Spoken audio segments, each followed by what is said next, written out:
Vamos a arrancar con el tema del día de hoy, que es la riboceína en atención primaria en salud. Tenemos acá nuestro índice de la charla del día de hoy, en donde la hemos clasificado en primer lugar con la idea principal, ¿sí? Que es la atención primaria en salud, unido al tema de la riboceína, seguido de la problemática actual en el sistema de salud, más que todo a nivel público.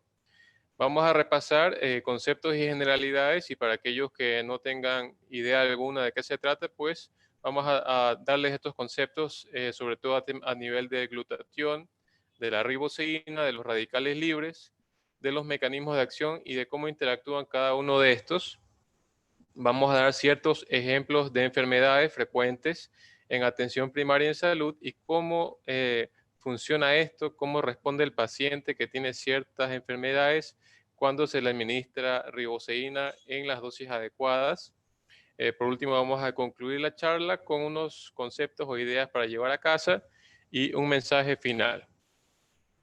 Bien, entonces tenemos por concepto de la atención primaria en salud, que es la asistencia sanitaria esencial, accesible a todos los individuos y familias de la comunidad, a través de medios aceptables para ellos, con su plena participación y a un costo asequible para la comunidad y el país, ¿sí? Entonces quiero yo que se queden con la idea de que en cuanto a una visión futura de la riboceína, esta podría ser accesible a todos los individuos y familias de la comunidad, ¿sí? Entonces, siendo esto así, tenemos nosotros nuestra visión futura de las familias de toda nuestra comunidad que estén protegidas, ¿sí? Por lo que, a través de la molécula de glutatión, brindándoles a ellos, a cada uno de los miembros, de una salud y un beneficio pleno de todas sus funciones.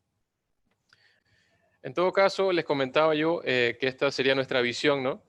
Cuando la riboceína podría estar en cada una de nuestras familias, de toda nuestra comunidad, brindándoles así los beneficios en salud que esta puede dar, ¿no? Que más adelante vamos a ver cuáles son.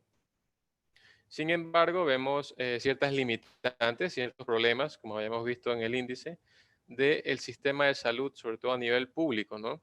Las salas de espera en nuestros hospitales suelen verse así como la observamos en la imagen, que están atestadas de personas en espera de una atención médica. Entre las limitantes que más yo puedo observar por mi experiencia es que existe muy poco personal médico para una cantidad bastante mayor de pacientes, ¿sí? Eh, de la mano de esto existe fuga de cerebros de los pocos médicos que ya existen, ya que estos suelen irse a otras partes de otros países con el fin de hacer especialidades o de tener otro rubro económico que acá en el país no es posible obtenerlo.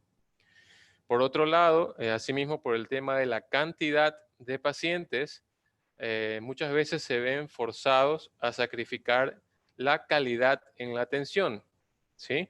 Esto muchos de nosotros que hemos ido a hospitales públicos sabemos que esto es así. Y por otro lado, sabemos la crisis en la que vive nuestro país, por ende existen recursos, sobre todo económicos, limitados, como para poder implementar a nivel público el tema de la riboceína, ¿sí? Pero la limitante que yo más voy a señalar en este momento es el desconocimiento de la existencia de la molécula de la riboceína, es decir, cómo un paciente va a tomar, cómo va a suplementarse de la riboceína si ni siquiera la conoce, no sabe que existe. Entonces, otro problema grande que yo observo a nivel de los pacientes es el concepto antiguo de medicina convencional, que el paciente refiere que va al médico cuando está enfermo, ¿sí? Quiere decir que cualquier trastorno que este paciente tenga, cualquier enfermedad, hasta que manifiesta signos o síntomas, ya ha hecho un daño mayor a nivel de sus tejidos y de sus órganos, ante lo cual la recuperación va a ser un poco más tórpida si es que ya no ha hecho un daño irreversible. Por otro lado, tenemos a la medicina preventiva, que es lo que se sugiere el día de hoy, que es aquella persona que goza de salud, pero que acude al médico para mantener su buen estado de salud, ¿sí? Y en esto va totalmente vinculado y de la mano la riboceína para aquellas personas que no tengan ninguna enfermedad y quieran mantener su salud, ¿no? Bien, Entonces, esta diapositiva más bien sirve para dos motivos. Uno, para demostrarles cómo se forman los aparatos y sistemas en los órganos en nuestro cuerpo. Si bien es cierto, nosotros conocemos lo que es lo más macro, por así decirlo, como son las glándulas hepáticas, el estómago, el intestino delgado, el intestino grueso, nuestros pulmones, corazón, etcétera. Pero nosotros debemos de recalcar que tanto la salud como las enfermedades inician a nivel atómico y molecular, ¿sí? Es decir, que cuando una enfermedad ya llega a ser un manifiesto en cuanto a los órganos y tejidos, como están en las flechas rojas, ya ha hecho un daño estructural hacia atrás por todos los órganos, tejidos, células, organelas, macromoléculas, moléculas y átomos, ¿sí? Es decir, que la salud y la enfermedad yace a nivel atómico y molecular. Y es aquí en donde la riboceína también va a hacer su acción. Entonces, ya vimos inicialmente la visión, pero ahora nuestra misión, ¿cuál va a ser? Que es pasar la voz. ¿Y pasar la voz de qué? De todo lo que hemos visto en las charlas anteriores que ha brindado Max International y en la información que les vamos a brindar el día de hoy acerca de esta molécula que brinda salud en general a todo tipo de paciente. ¿Sí? Iniciamos recordando un poco los conceptos de glutatión. Sabemos que esta es la molécula antioxidante endógena más importante de la economía humana, ¿sí? Sabemos que existe unos o varios antioxidantes exógenos que los obtenemos en la fuente alimenticia, que los veremos un poco más adelante, pero a nivel intracelular, el glutatión es el más importante de todos ellos. Sabemos que se producen cuando existe una salud celular en todas y cada una de nuestras células. Y sabemos actualmente que cuántas células componen al cuerpo humano, se dice que son de 20 a 30 trillones de células, ¿sí? Esta molécula no es nueva, fue descubierta en 1888 por un científico francés de apellido de Rey Pailhade. Su estructura completa se identificó en 1930 y se pudo ver que esta molécula no era un solo componente único, sino que era un tripéptido. ¿Qué quiere decir? Que era un aminoácido compuesto de 3 partes iguales, ¿sí? Yo les he graficado acá de manera didáctica una pirámide, ¿sí? Que componen al glutamato o el ácido glutámico, que es uno de los componentes del glutatión, a la glicina y a la cisteína. Hemos subrayado acá a la cisteína de un color distinto porque esta es una parte álgida de este tripéptido, donde encontramos que la cisteína es bastante frágil y va a tener algún tipo de problema para su absorción, sobre todo a nivel estomacal, que lo veremos en una diapositiva más adelante, ¿sí? Y los beneficios o el estudio biomolecular de esta célula se inició desde la década de 1970.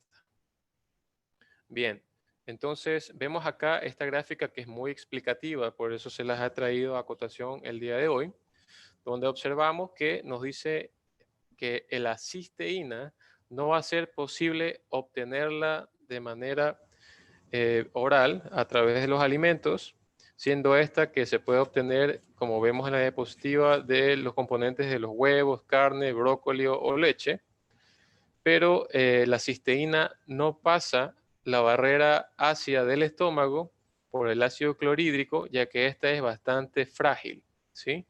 Por ende, sabemos entonces que si nuestro componente piramidal que les había dicho antes, que es el glutatión, le falta una de sus partes, por ende nos vamos a quedar sin el efecto de la molécula y vamos a estar a merced de lo que ellos más combaten, que serían los radicales libres, ¿sí?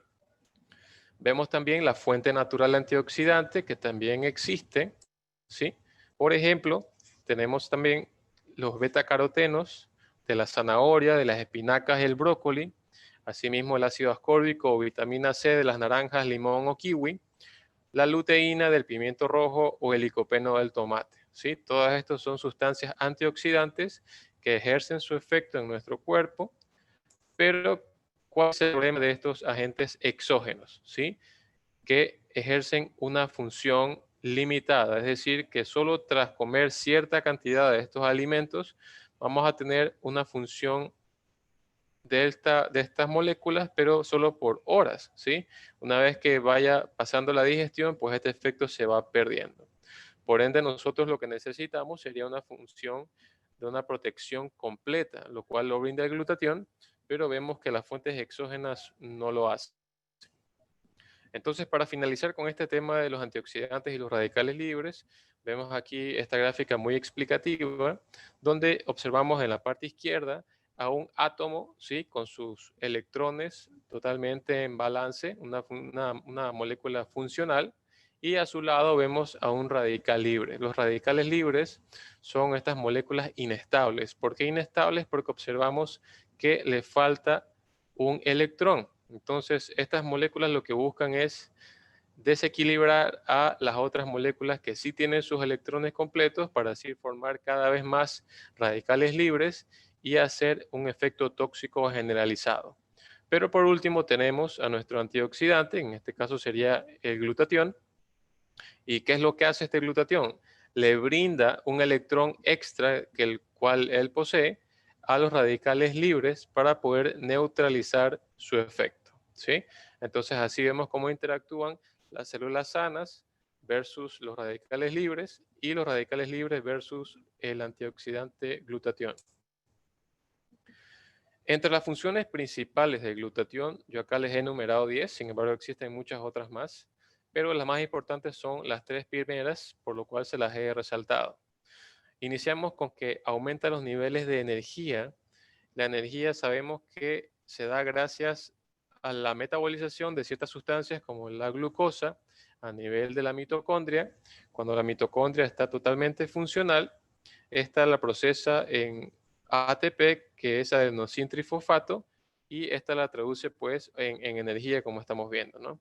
La energía a su vez se traduce en vitalidad y la vitalidad se traduce en salud, ¿sí? Por ende, el paciente se va a sentir mucho mejor a pesar de tener la enfermedad que él padezca.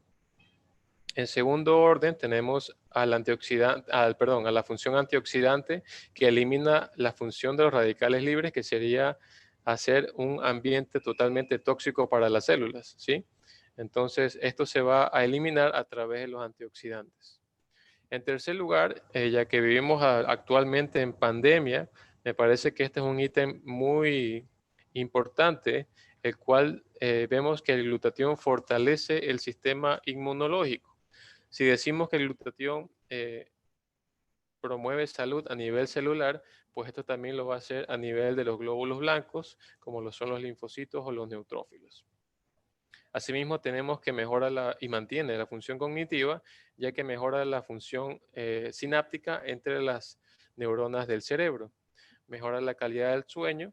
Sabemos que el comando del sueño está dado por promotores circadianos liderados por la melatonina, la cual aumenta de manera normal en la noche y en presencia de oscuridad.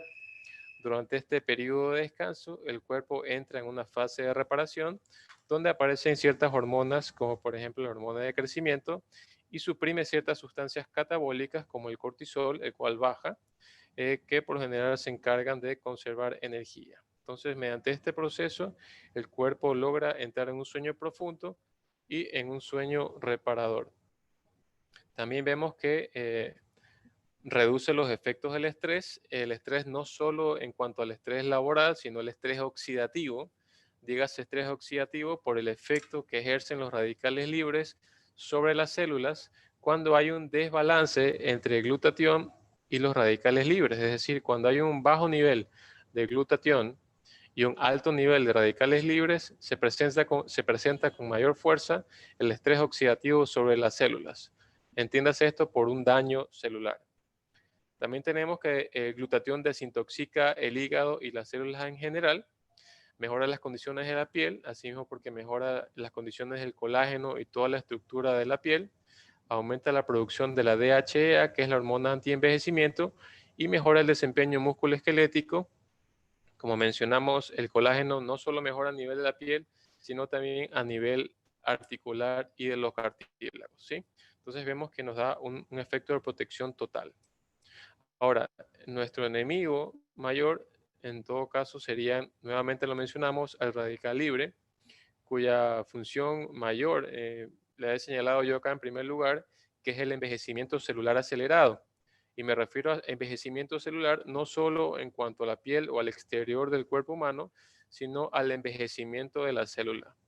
Nosotros, si tenemos una célula funcional, vamos a saber que cumple todas sus funciones celulares y trabaja a cabalidad.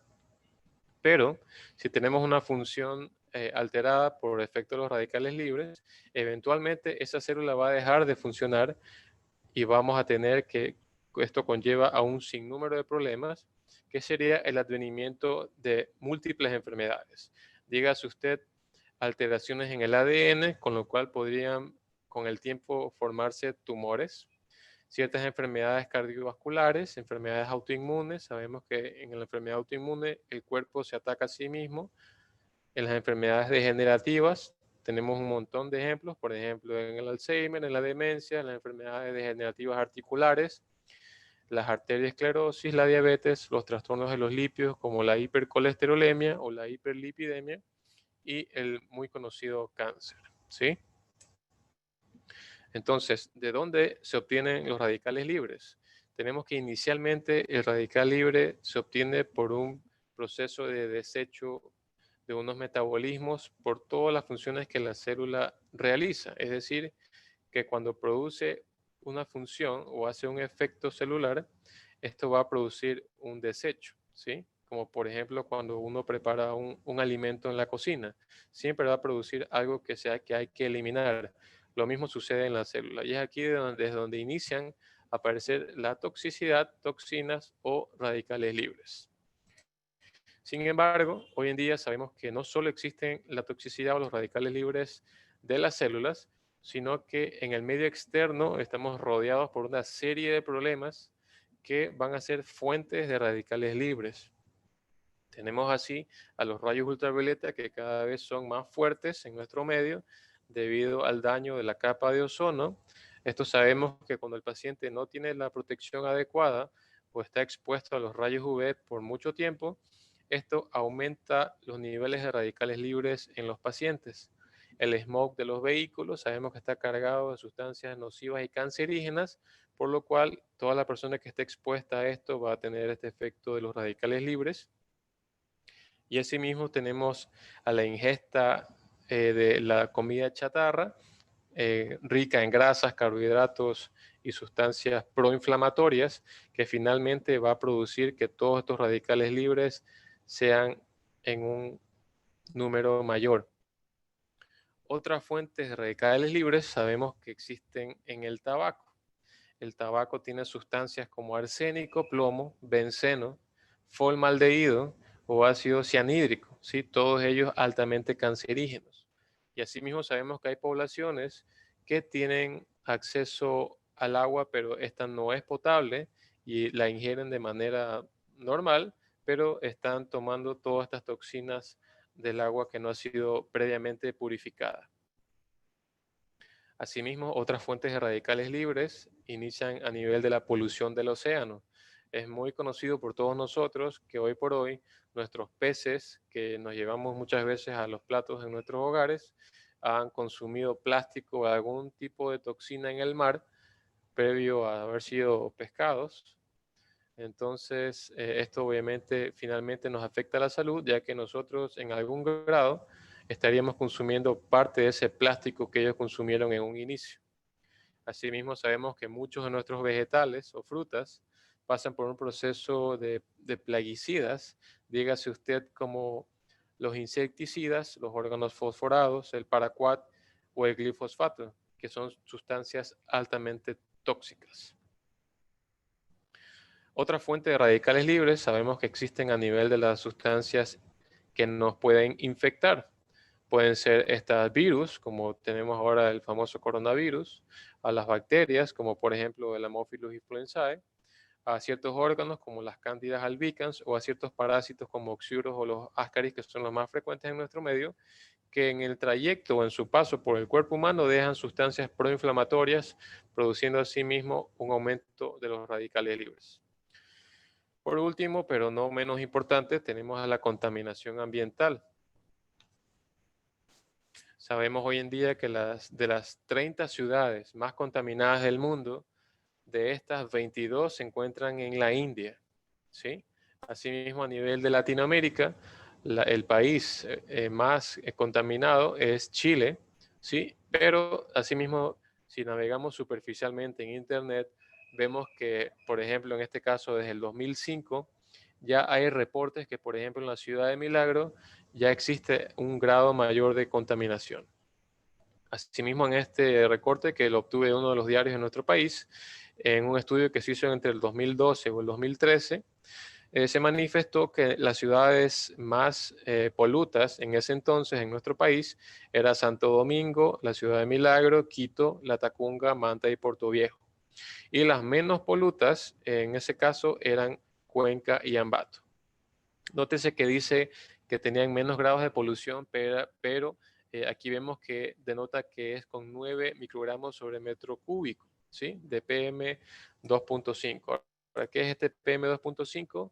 Es el nivel internacional de cómo medir las partículas de metales, de las partículas contaminantes que miden 2.5 micrómetros, ¿sí?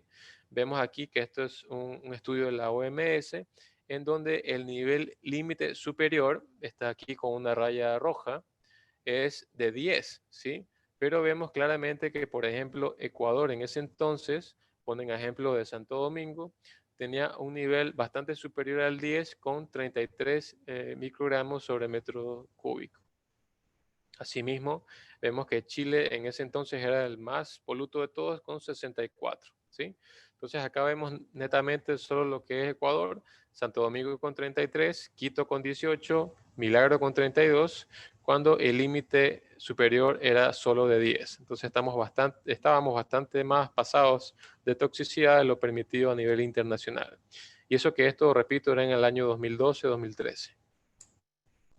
Vemos así entonces imágenes como la que les estoy presentando ahora, que no son de ningún efecto de Photoshop ni ningún efecto de cámara, en donde vemos esta imagen casi que difuminada con toda esta población que usan mascarillas. Esto es mucho antes de la pandemia. Ellos no están usando mascarillas por el tema del coronavirus, sino por el medio contaminado en el que ellos se desenvuelven día a día, ¿sí? Usan las mascarillas por el tema de la contaminación.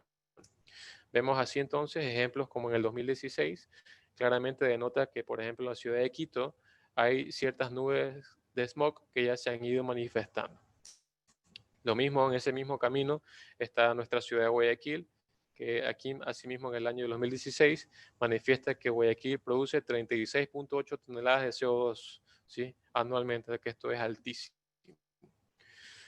Por último, denotar que la historia natural de la producción intracelular de glutatión es la siguiente. Hasta los 20 años, la gente que no tiene ningún tipo de enfermedades, que tienen todas sus células funcionantes y sanas, producen el glutatión a nivel intracelular al 100%, ¿sí? Y por cada década de la vida que cursa, va perdiendo un 15% de esta producción.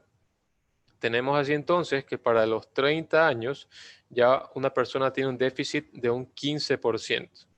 A los 40 años tiene un déficit de un 30%, a los 50 años un déficit de un 45%, a los 60 un déficit del 60%, a los 70 años un déficit del 75% y así sucesivamente se suma el porcentaje con cada década de vida, ¿sí? Entonces vemos que es bastante agravante este tema de la falta de glutatión en el transcurso de la vida. Ahora, hasta ahora lo que hemos visto, cómo combatir los radicales libres, lo ideal sería a través de la suplementación, ¿no? De glutatión, que va decreciendo mediante pasamos años de nuestra vida. Pero, como recordamos en las diapositivas anteriores, sabemos que el glutatión bioral no se puede obtener, ya que la cisteína no pasa la barrera gástrica del estómago. Existe también ciertas ampollas vía parenteral de glutatión, sin embargo, estas son de un costo altísimo y otras que no son de un costo tan elevado, pero son, digamos, de dudosa procedencia, ¿no? No hay cómo confiar mucho en este tipo de ampollas, ya que no ofrecen la calidad adecuada. Entonces, lo ideal sería suplementarlas vía oral. Viene aquí entonces la acotación, la investigación que hizo el doctor Herbert Nagasawa y sus colaboradores, investigación que les duró, según dice la literatura, alrededor de 25 años, con un enfoque de la molécula de glutatión en cuanto a la cisteína, ya que como hemos mencionado, este es bastante frágil y lábil al ácido gástrico. Pues, ¿cuáles fueron los resultados de esta investigación? El doctor Nagasawa y sus colaboradores tomaron una molécula de la cisteína, que sabemos que este es un aminoácido, y le sumaron a una ribosa, que es un carbohidrato simple, ¿sí? Un carbohidrato que previamente probaron que sería resistente al ácido gástrico. Entonces juntaron estas dos moléculas y juntas forman lo que sería nuestra molécula de riboceína, que una vez que pasa la barrera del estómago del ácido clorhídrico, vamos a obtener todos los beneficios del glutatión, sea el déficit que tuviese el paciente. Por ejemplo, si tuviese un déficit de un 60% a los 60 años, sabemos que este paciente, mediante se vaya suplementando, obviamente las dosis en cada paciente son distintas, este paciente va a obtener todos los beneficios de la salud que le puede brindar esta molécula. Entonces, hasta aquí hacemos un primer stop con todos los conceptos aprendidos. Hemos visto ya la medicina convencional antigua con un concepto erróneo de consultar al médico solo cuando uno ya está enfermo, ¿sí? Sabiendo que ya hay un daño previo quizás ya establecido y sin poder ser revertido. Versus la medicina preventiva, que es conservar la salud e ir a atención médica para seguirla teniendo. Donde inician las enfermedades, asimismo ya lo mencionamos en una diapositiva anterior, que inician a nivel atómico y molecular, no solo a nivel macro de los tejidos. ¿Qué es el glutatión? Pues vimos también que es el antioxidante endógeno más importante de nuestras células, que es la riboceína. Asimismo vimos que es el precursor de glutatión que nos brinda Max International a través de su tecnología.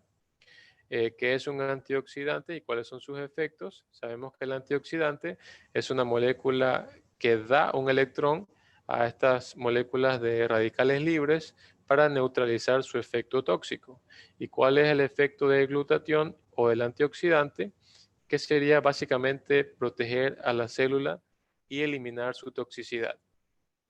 Asimismo tenemos que son los radicales libres. Vimos que eran todo lo que se relaciona a toxicidad celular, que puede ser endógena o de fuentes externas, y sus efectos son obviamente deleterios, que van a dañar nuestros tejidos y células en general. ¿Cuáles son las fuentes de radicales libres? Pues vimos que son muchísimas, entre esos el smog, el tabaco, el agua contaminada, los peces que están con polución, consumiendo plásticos, etcétera, ¿no? ¿Y cómo logra la tecnología en salud de Max International subir nuestros niveles de glutatión intracelular? Pues vimos ya que lo hacen a través de la molécula de riboceína, que les muestro una vez más, en conjunto de la cisteína con la ribosa, pasan la barrera gástrica y puede así absorberse todo el glutatión que nos brinda esta molécula. ¿Sí? Muy bien. Entonces ahora nos vamos a enfocar netamente en ciertos ejemplos de enfermedades que pueden afectar a nuestro cuerpo humano y cómo estos responden ante la presencia de la riboceína. Bien, entonces iniciamos con la enfermedad del momento. Sabemos que el coronavirus COVID-19 o el SARS-CoV-2 está aún presente, la pandemia continúa, ¿sí? Eso es muy importante recordar. Y también recordar asimismo que la última pandemia grande, masiva, que sufrió la raza humana fue entre 1918 y 1919 con la pandemia de influenza. Sabemos así que en la primera oleada fallecieron alrededor de 3 a 5 millones de personas, siendo la primera oleada la que encontramos acá al inicio, pero la segunda oleada de esta enfermedad fue muchísimo mayor, eliminando o matando cerca de 20 a 50 millones de personas, ¿no? Entonces recordar que nosotros vivimos una primera oleada entre marzo, abril del presente año y muchos expertos en epidemiología y salud en general hablan de que en muchos lugares ya hay una segunda oleada de esta enfermedad y sabemos también que la realidad es que los casos en nuestro país no han parado de subir. El dato último que les traigo acá a cotación es del día de ayer, sábado 24 de octubre, en donde los medios reportan 159.614 casos reportados con 12.542 muertes por coronavirus. Estas 8.235 confirmadas y 4.307 relacionadas con esta infección, ¿sí? A manera general, sabemos que esta es una enfermedad zoonótica que originalmente se encontraba en los murciélagos y que en los mercados de Wuhan, China, mutaron básicamente y atacaron a la raza humana. Bien, a breves rasgos vamos a tocar ciertos aspectos generales del coronavirus en cuanto a su fisiopatología. Sabemos que su periodo de incubación puede durar entre 1 a 14 días, con una media de 1 a 5, ¿sí? Pero básicamente esos son los rangos que se puede demorar el virus en incubar en un paciente posterior a una posible infección. En cuanto a los signos y síntomas que pueden presentarse en los pacientes, ustedes saben ya que son muchísimos. Pueden ser desde una conjuntivitis hasta un tipo resfriado con dolor de garganta, cefalea, tos o fiebre, como también hay pacientes que han presentado trastornos olfatorios o gustativos con anosmia, ageusia y digeusia, como también con trastornos intestinales con diarreas, ¿sí? Esto puede evolucionar también a una neumonía, a una insuficiencia respiratoria, haciendo en general un trastorno proinflamatorio, protrombótico, haciendo que muchos de estos pacientes evolucionen con trombosis venosas profundas, con embolias pulmonares y en el peor de los casos con coagulación intravascular diseminada, con una evolución muy tórpida, con falla multiorgánica e inclusive la muerte. ¿Sí? Entonces vemos acá dos imágenes, una radiografía y una tomografía, ambas de pacientes que han ido a consulta conmigo en mi ejercicio privado, donde vemos que ambos casos, que no son el mismo paciente, presentaron un daño llamativo a nivel del parénquima pulmonar, con lo cual obviamente este paciente tuvo que finalmente ser hospitalizado, ¿sí? Traer acotación también que cuando el paciente está con una infección reciente, el, el medio ideal para analizar si este paciente es positivo o no es a través del hisopado nasofaríngeo, ¿sí? Cuando ya han pasado los 10 días o 14 días de una posible infección, pues ahí se hace el control a través de los anticuerpos, pero antes no es recomendable porque va a salir un falso negativo o un falso positivo dependiendo del caso. Importante señalar que el diámetro de este virus es de 0.12 micras y esto va a estar muy relacionado en cuanto a la capacidad de las mascarillas que tenemos en el medio.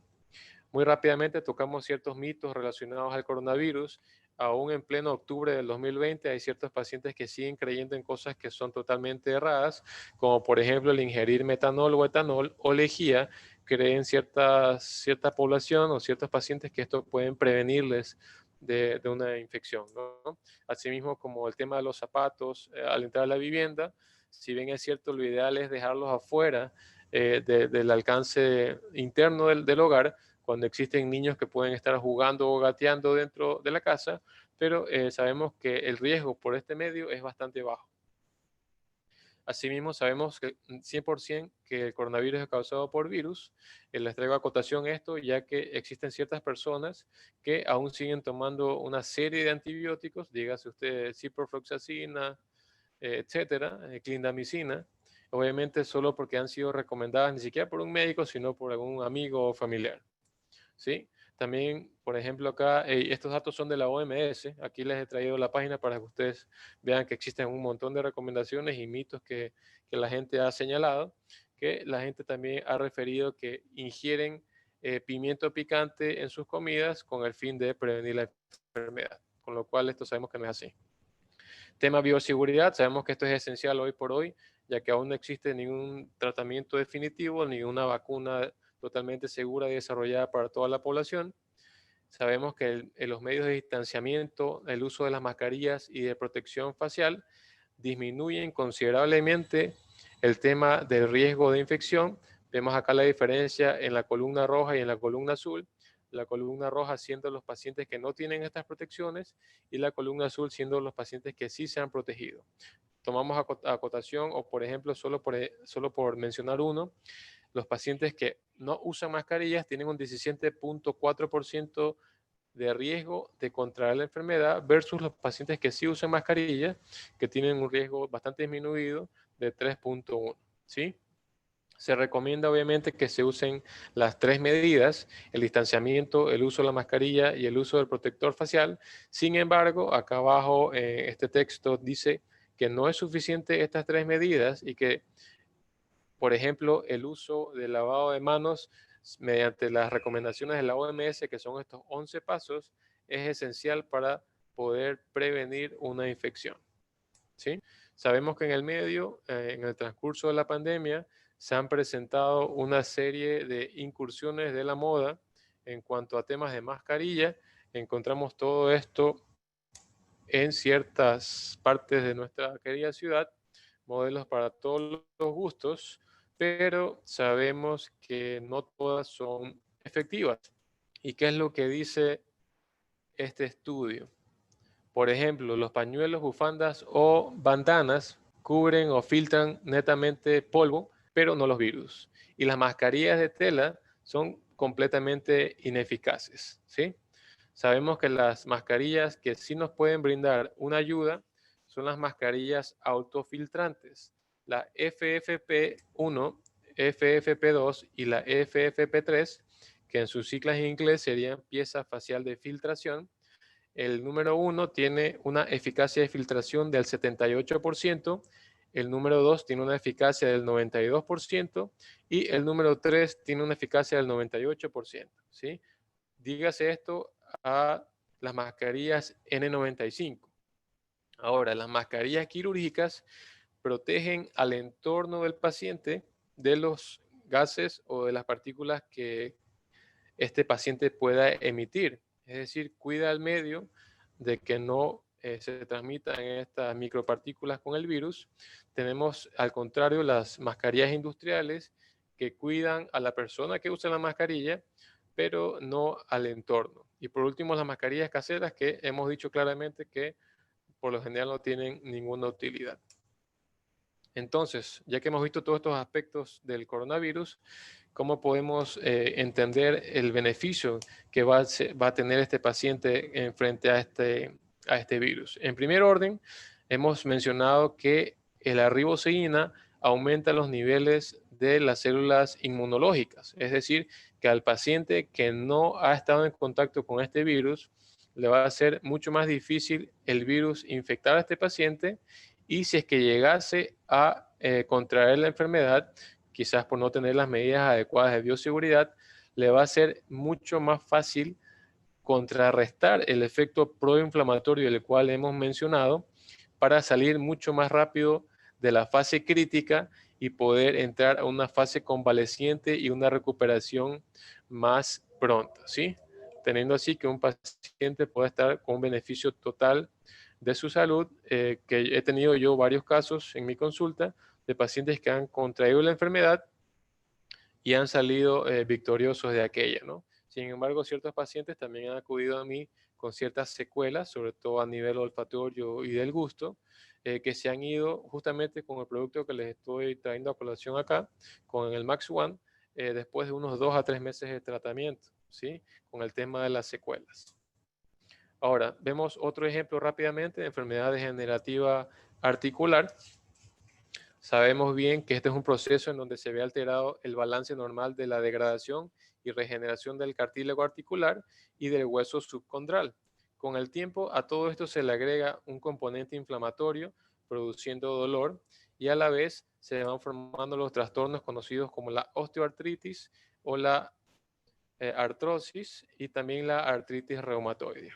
Vemos así que, por ejemplo, en el lado izquierdo tenemos una articulación totalmente sana, con sus componentes articulares, sus carillas articulares totalmente anatómicas, con su componente de la cápsula articular en un buen estado y con el líquido sinovial normal, ¿no? Vemos en cambio que con una articulación artrósica ha perdido casi que toda relación anatómica, sus superficies articulares están totalmente dañadas, se observan osteofitos acá en un lateral y la cápsula está ya deformada, ¿no? Y vemos por otro lado a la artritis reumatoide, donde existe un componente totalmente inflamatorio y la articulación prácticamente es inexistente. Asimismo, vemos otro tipo de problema muy frecuente a nivel de atención primaria en salud, que son las discopatías, ¿sí? Sabemos que, por ejemplo, en este caso tenemos acá la visión de una vértebra lumbar. Vemos acá el anillo fibroso de un disco intervertebral. Por dentro sabemos que tenemos a la sustancia pulposa, ¿sí? Que es mucho menos resistente que el anillo fibroso exterior, en donde cuando existe, por ejemplo, en personas con sobrepeso, este anillo fibroso finalmente colapsa hacia atrás, ¿sí? Dígase que todo lo que está acá enfrente es anterior y todo lo que está hacia atrás es posterior. Aquí en medio encontramos a la médula espinal con sus raíces nerviosas que emergen de ella y eventualmente este anillo fibroso, cuando es muy presionado, va a ir tocando estas raíces nerviosas y va a ir produciendo los famosos síntomas de la hernia discal, que pueden ser trastornos motores o sensitivos, ¿sí? Aquí vemos otra visión de este tipo de patología, de discopatía. Vemos arriba un disco sano, ¿sí? Cuyo diámetro está totalmente conservado. Vemos hacia abajo que este disco ya está degenerado, vemos que el ancho no es el mismo y ya está haciendo una compresión a nivel de la raíz nerviosa que emerge de él. Sabemos así que el grosor es bastante importante, sobre todo a nivel de imágenes. En cuanto a al disco intervertebral lumbar, debería tener un diámetro de aproximadamente 9 milímetros, un disco dorsal debería tener un diámetro de 5 milímetros y un disco cervical un diámetro de 3 milímetros, ¿no? Hemos ido de abajo hacia arriba. Vemos acá en el lateral derecho una imagen de un paciente donde vemos aquí claramente que es un trastorno de una hernia discal lumbar que está tocando totalmente la médula, en donde seguramente este paciente tiene muchos trastornos motores y sensitivos, ¿no?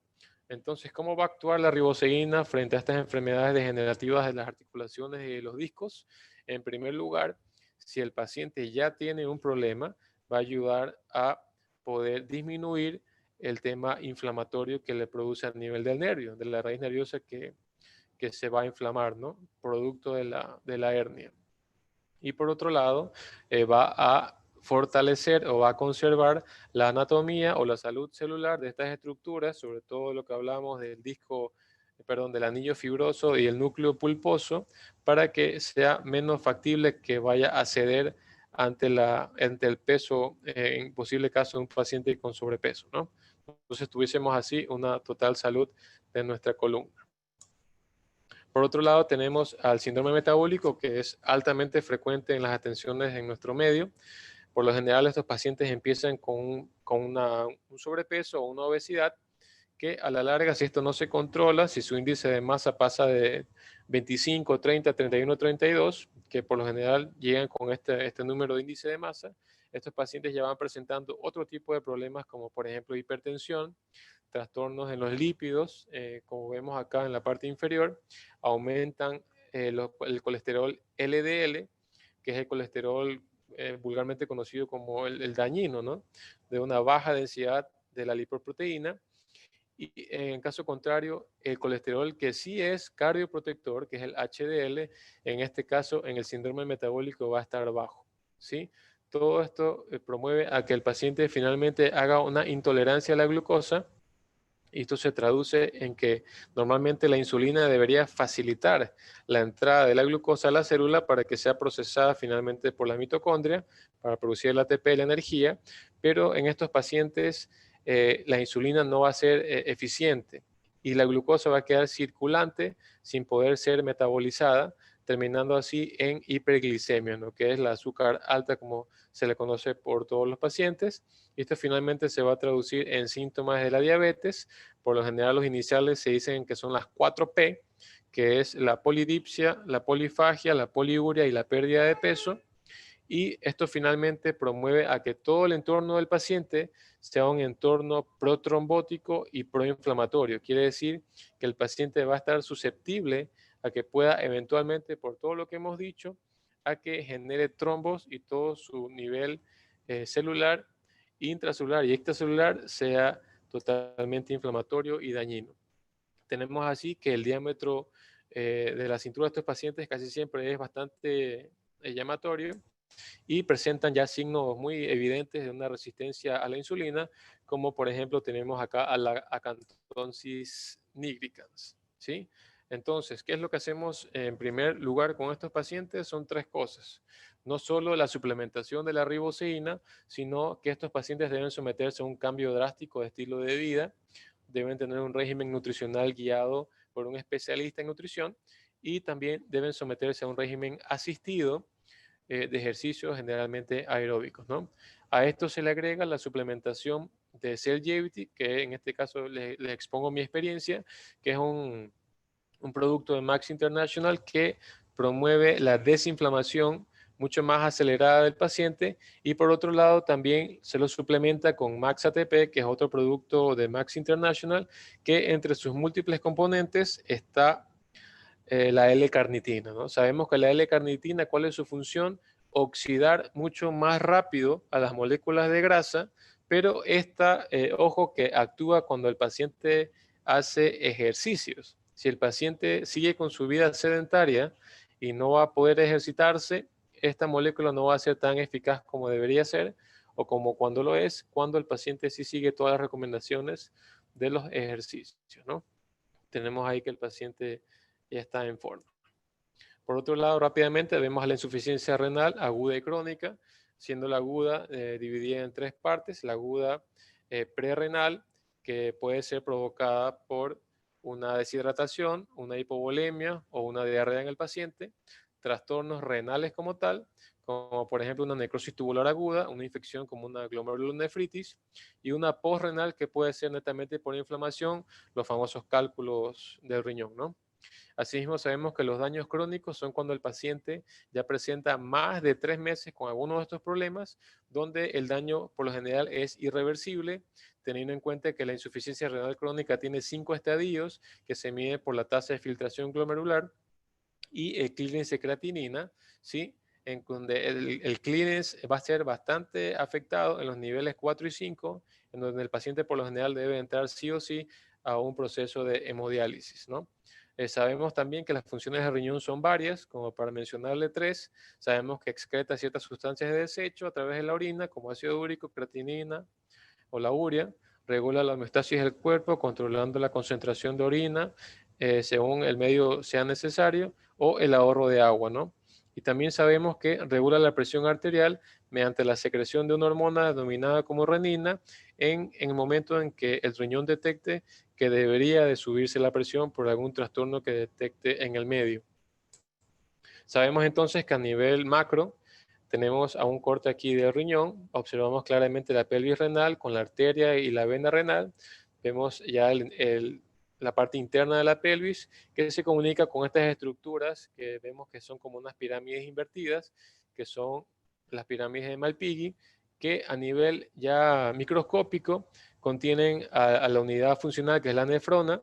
Vemos acá al glomérulo con la cápsula de Bowman, vemos a los túbulos colectores, al asa de Engle, que estos se encargan básicamente de absorber o de secretar ciertas sustancias como iones o agua, dependiendo de cada caso cómo sean los requerimientos del paciente, ¿no? Finalmente pasan a través del túbulo colector para ser excretados. Ahora, como para hacer una pequeña mención, la insuficiencia renal está bastante vinculada a la hipertensión arterial y a la diabetes mellitus, siendo la primera la hipertensión renovascular y la segunda el daño de la nefropatía diabética, que hace justamente a nivel de riñón, ¿no? Entonces, mucho ojo en estos pacientes que pueden estar teniendo ya un problema renal. Ahora, riboceína en insuficiencia renal, obviamente se les suplementa esto para cuidar todos los componentes celulares que están vinculados en el glomérulo, que son varios, como hemos visto, ¿sí? Entonces, mediante esta suplementación, cuidamos todas las estructuras celulares auriculares de los pacientes. Finalmente, la fibrilación auricular sabemos que es la arritmia cardíaca más frecuente en nuestro medio.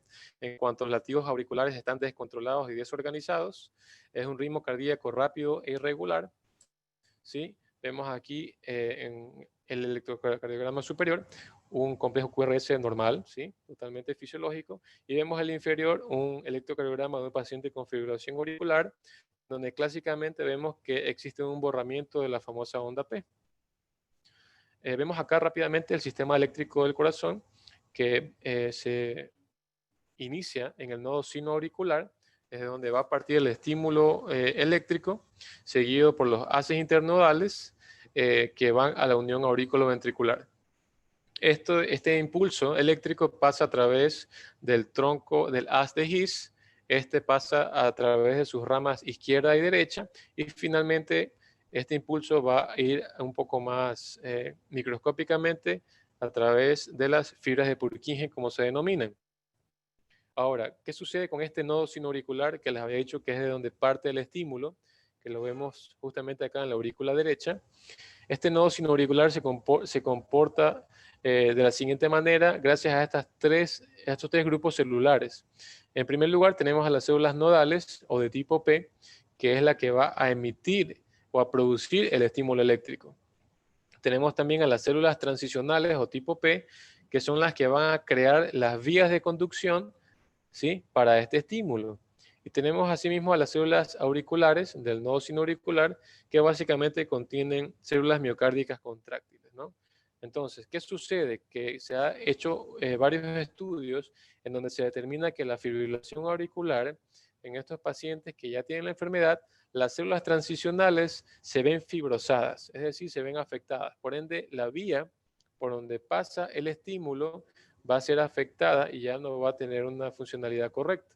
Por ende, esto va a favorecer a que la enfermedad empeore. Entonces, riboceína en estos pacientes es básicamente para cuidar no solo las estructuras nodales que envían el estímulo eléctrico, sino para proteger todas las estructuras celulares, y ya que estamos hablando del corazón, son básicamente todos los conductos, venas y arterias, y obviamente hablemos también del miocardio, para cuidar estas células y que protejan su función. Ahora, por último, tenemos que la riboceína no solo se da en pacientes enfermos, como habíamos dicho en un inicio, sino también en personas sanas que deseen conservar su salud, que es básicamente el concepto de medicina preventiva. Teniendo así entonces que si el paciente es sano y el paciente con algún trastorno de salud puede tener acceso a la riboceína, pues en ese caso tendríamos que la riboceína ya estaría en un nivel de atención primaria en salud, ya que estaría al acceso de todas las familias de la comunidad. Un pequeño stop aquí hacemos para indicar que si hay un paciente que ya tenga una enfermedad determinada, dígase usted un paciente diabético de 10, 15 años que toma medicinas para controlar su diabetes o usa insulina, pues obviamente removerle abruptamente esta medicina y solo suplementarle riboceína sería un error, ya que esta evolución de los pacientes tiene que ser paulatinamente, es decir, ver cómo responde el paciente a la riboceína e irle destetando en lo posible de estos fármacos para ver cómo responde el paciente y cada vez pueda tomar menos fármacos y más glutatión.